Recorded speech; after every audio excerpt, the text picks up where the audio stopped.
les tutos de Grigri, les tutos de Griffou. Petite méthode pour grinder sa weed comme les grands, hein, parce qu'on est d'accord que toutes ces conneries, ça prend du temps. Prendre son grinder, le nettoyer, patati patata, j'en passe, c'est des meilleurs. Ça va 5 minutes. Aujourd'hui, on va trouver une solution pour aller un petit peu plus vite. Alors, moi, ce que j'aime bien faire, parce que bon, ces conneries, ça coûte quand même un petit peu. Là, on a une Afghan Kush de chez Cherno 3000. Donc ça, c'est des mini buds. Prix raisonnable, mais on va dire que c'est quand même, si tu as une grosse consommation et que tu achètes que ça finit par revenir un peu cher. Allez, voilà, je mets 20 meuges. Et ensuite, ce que je fais, c'est que je coupe ça avec une bonne vieille trim à mémé. Hop là, voilà. Produit de coupe légal. Hein. Alors, je précise que tout ce que vous voyez dans cette vidéo est parfaitement légal.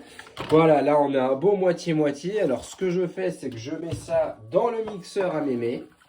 Voilà, le grinder pour les grands. Limite, je peux nous mettre le double. Comme ça, on va encore plus vite. Allez hop, c'est reparti. On fait une belle fournée. Allez, on a 15. Ça, on va pas le mettre parce que c'est pas délicieux à vapoter ou à fumer.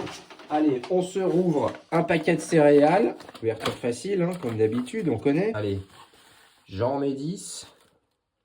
Voilà, ça c'est beau. Hein. Et là, c'est autre chose que le grinder. On prend le blender qu'on rebouche et on y va. Et on secoue. Très important de secouer parce que sinon l'hélice va tourner au fond, ça va rester au-dessus et puis ça va grinder, ça va faire de la poussière au fond et sur le dessus on n'aura que du gros. Allez, on y retourne. Voilà. Un petit coup. Et une dernière fois. Et attention messieurs, dames, sous vos yeux ébahis, regardez-moi ce grindage efficace de qualité. Le grindage, pas pour les cons. Là, on a une bonne weed bien grindée, prête à être vaporisée. Voilà, une bonne dose, de quoi passer la journée tranquille.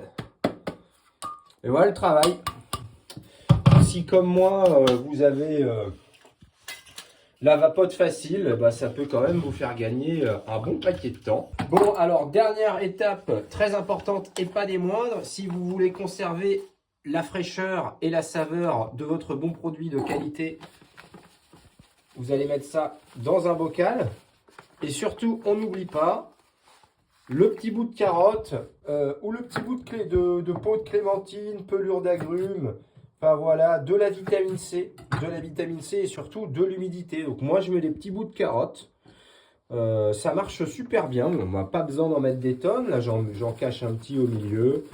Je vais en remettre, allez je vais en remettre un, mais un mini là sur le dessus. Ça suffit. Et comme ça vous permet vraiment de conserver la fraîcheur parce que sinon ça perd en... ça perd en humidité et puis c'est quand même beaucoup moins savoureux. Et voilà, le bocal est prêt. J'espère que ce tuto de Griffou vous a plu. Je vous rends l'antenne. Merci pour votre attention et à tout bientôt.